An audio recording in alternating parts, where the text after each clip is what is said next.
Hello and welcome to 10-Man Normal Jin'rokh the Breaker, first boss of Throne of Thunder. So, let's get to it!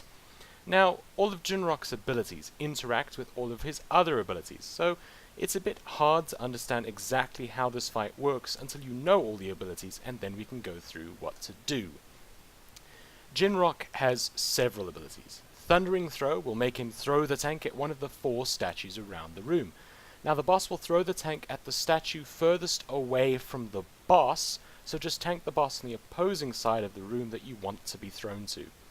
Once thrown, the tank will bounce off the head of the statue and then land at the statue's base, dealing damage and stunning everyone around the area, including the tank. Once the tank has landed, water will also begin to form in a small pool at the base of the statue.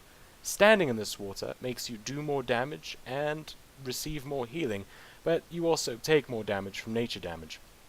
At the same time, any nature damage taken by one player in the pool will be dealt to all the players in the pool.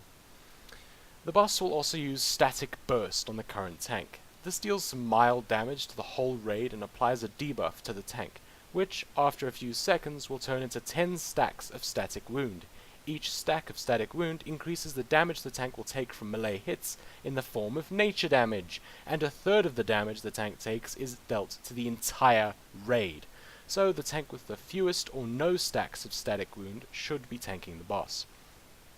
If the other tank cannot taunt for some reason, perhaps he is stunned by the Thundering Throw, and if this is the case, the Static Wound tank should use a cooldown, as the lower the damage they take, the lower the damage the entire raid will take. Next up is Focused Lightning. This creates a ball of electricity which will fixate on a random player and then chase them.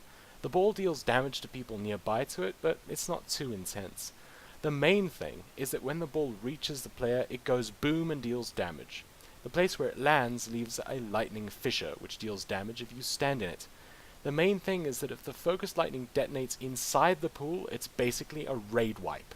If a Focused Lightning comes into contact with a fissure, then it triggers Implosion, which deals massive damage to the entire raid, and puts a stacking debuff on the raid, increasing damage from the next Implosion. If 2 Focused Lightning collide, you get an achievement, and you also probably die. Finally, you have Lightning Storm, which deals damage to the whole raid, and players should get out of the water and stack up close to the boss for healing. You might want to have a healing cooldown rotation for these phases. After each lightning storm, the old water becomes electrified, which makes it hurt you and give you no benefits. So just stay away from it and wait for a new pool to spawn. So, now, how to handle this. First up, tanks should be taunting off each other for Static Wound and Static Burst. Remember to tank the boss furthest away from the pillar you want the water to spawn at. Players should avoid the base of the statue so that they don't get stunned when the tank lands. Afterwards, all DPS should run inside the water. There isn't really a need for healers to jump in, as it increases healing received, not healing done. If possible, tanks should try and keep the boss at the edge of the water so that the melee can hit the boss. Just don't have the boss right on top of the water, otherwise it becomes more difficult to dodge the lightning orbs. Death Knights can stop Static Burst and Static Wound from being applied to them by using Anti-Magic Shell just before Static Burst is used. The pool of water grows over time. It may start off small, but soon it's going to take up about a quarter of the room, so people need to be adjusting their position.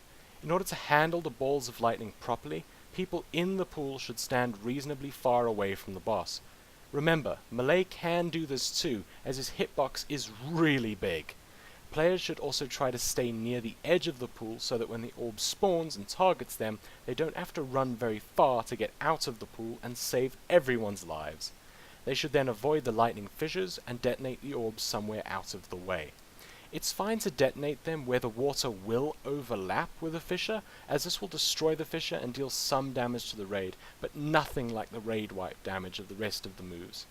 Make sure to get out of and away from the water during Lightning Storm. Now the pool's area of effect seems to be bigger than the animation, so make sure you don't have fluidity on you. If the entire room is filled with water for the last lightning storm, you need to increase the damage you do. You can also use Bloodlust when the first pool of water spawns. And that's it for Jin'rokh the Breaker, 10-Man normal. I hope you enjoyed this guide and that you found it helpful.